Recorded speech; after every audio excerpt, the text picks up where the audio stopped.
Welcome to Midlife. My name is Dave. Today I'm up at Luther Marsh Wildlife Management Area. I came up to check out the area because I plan on coming back on the weekend with my mountain bikes. It's kind of a rainy day today, so we couldn't get out and go for a ride or go hiking. But I came for a drive up to Luther Marsh anyway. I've been here before.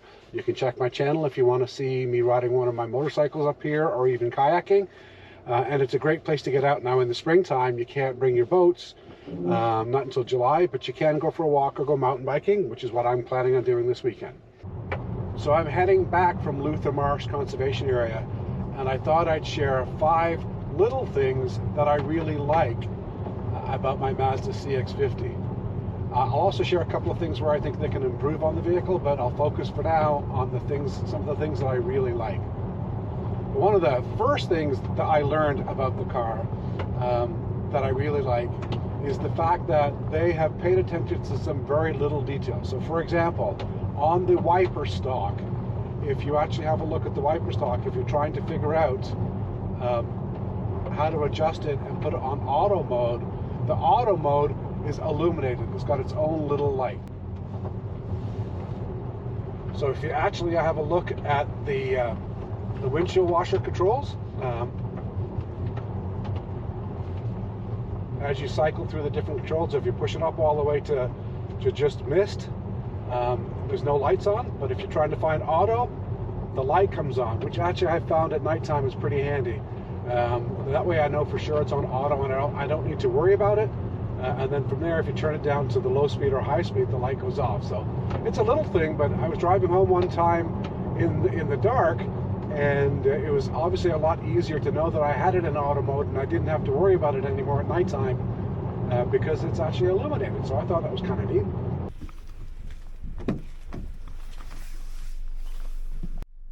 Another little thing that I actually really like about the CX50 that's different than my Mazda 6 is that both cars have got heated rear seats, but on the CX50, the controls for the heated seats are on the center console, on the back of the center console. And on my Mazda 6, they're actually in the armrest. Now, the drawback to having them in the armrest is when you put the armrest away, unfortunately, you have no control over the heated seat. So I think this is a much better placement for it. One of the things I actually really like about my CX50 compared to my Mazda 6 is actually the new center armrest. Not only is it larger, but it's further forward. Now they're able to push it further forward because the cup holders have been moved further up on the console. Now that means that when I'm sitting in the car, and I'm 5'8", so my seating position is a little bit further forward, I now can comfortably rest my arm on the armrest, and that's a natural position for me. Whereas in the Mazda 6, I was literally putting my arm all the way to the back here in order to put it on the armrest, so it wasn't really a natural position. This is a much more natural position for me to have my arm on the armrest. So the positioning of the armrest is another one of those little things that I actually like much better about this car.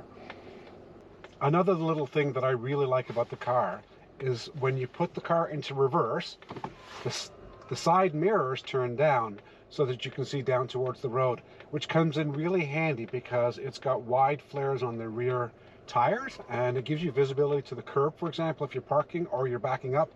And a little feature that I quite like. One of the little areas where I think they can do a better job is in the visibility of some of the buttons. So for example, if you look at the heated steering wheel button, I have no problem telling whether or not the cooled seats or the heated seats are on, but from my view, my eye angle, I can't even see the steering wheel button, and certainly can't tell whether it's on or not. Now I will certainly tell once it's turned on, but it's hard to see that button, and it's also hard to see the bottom row on the steering wheel with the silver background. It's very difficult to actually read what these buttons do. I mentioned in my previous video, at least I know what they do, but I would imagine if you weren't familiar with a Mazda, these ones are hard to read as well. At nighttime they light up, but during daylight I can't even see what's on these buttons. Not only does this have a better screen, but the 360 view on the camera is much more functional than the backup calculation. Not only does it have a better screen, but the 360 camera system on the CX50 is much more functional than what I had on my Mazda 6. Another suggestion for improvement is the actual sunroof itself. I love the panoramic sunroof on this car, but unfortunately it doesn't really open much. It would be better if this would open up over top of the other part of the panoramic sunroof to give you more open air, because this one's quite small. On my Mazda 6, for example, it's got a much wider opening.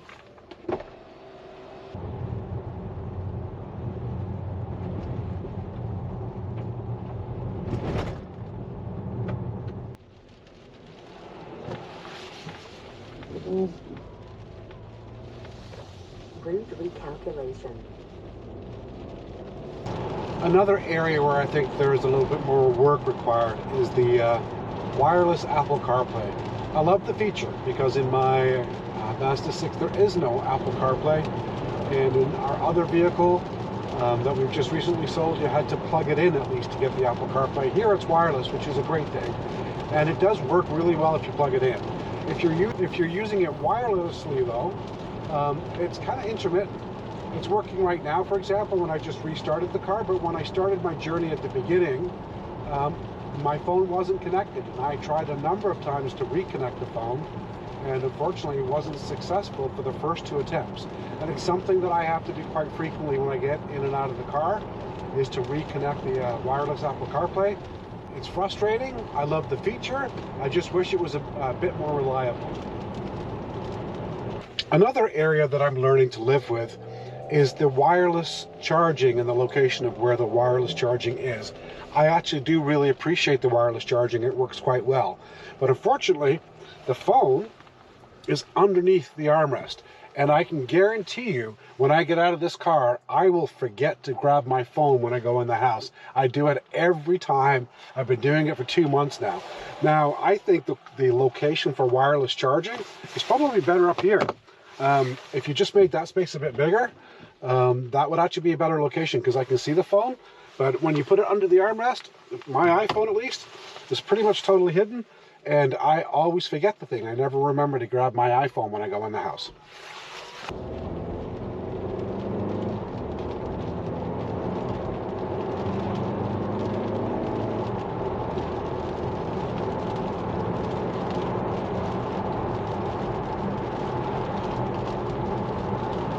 Another one of those little things that I really like about my CX50 is the dash and the center dial on the dash. It's the 2 outside dials are analog, but the center dial is digital, and you can configure it a number of different ways.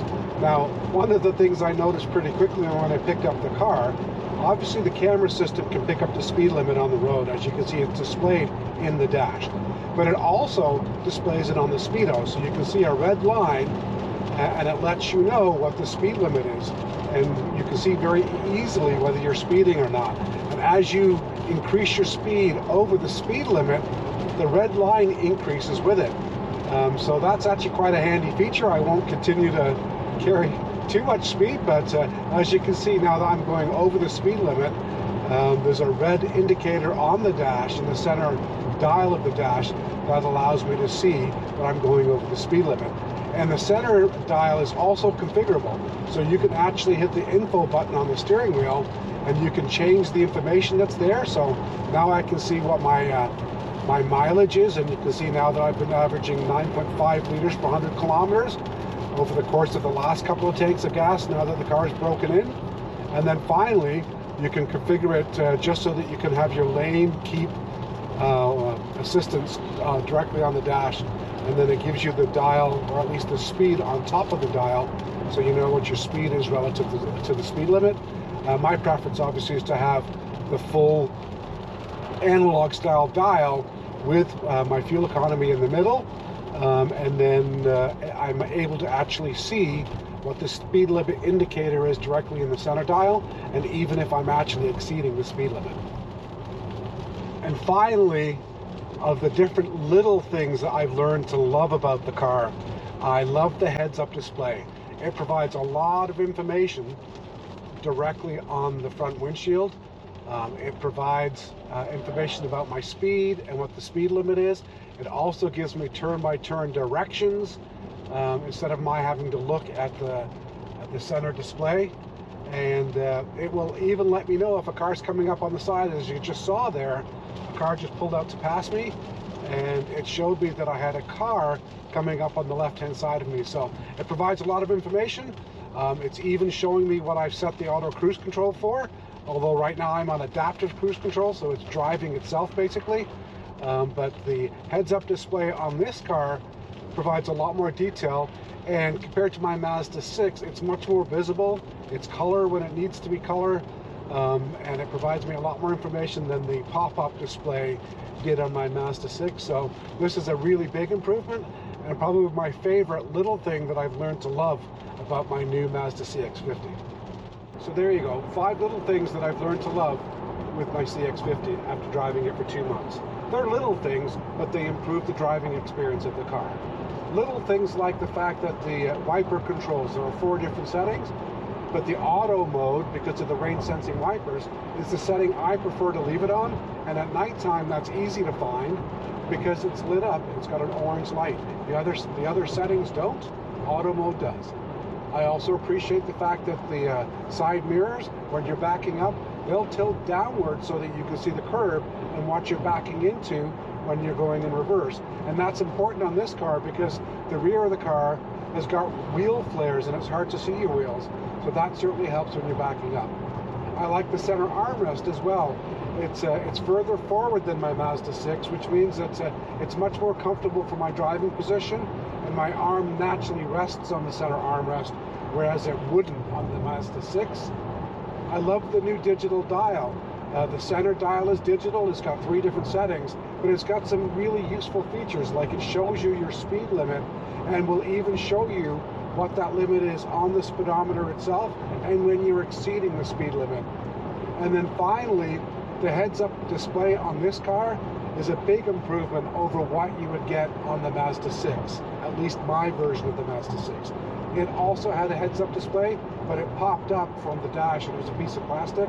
It had some information, but the new one is much more useful. It's much easier to use.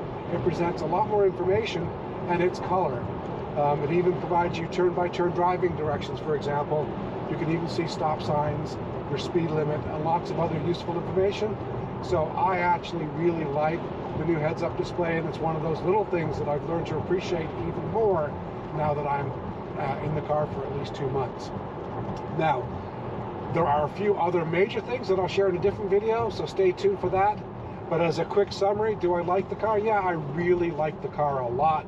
After 2 months of driving the car, it was a very good decision, and I'll continue to provide little updates as we go when we're driving the car. And if you'd like to learn more about the car, leave me a comment. I'd be happy to tell you a little bit more about our CX50. If you enjoyed the video, don't forget to like and subscribe, and thanks for watching the video.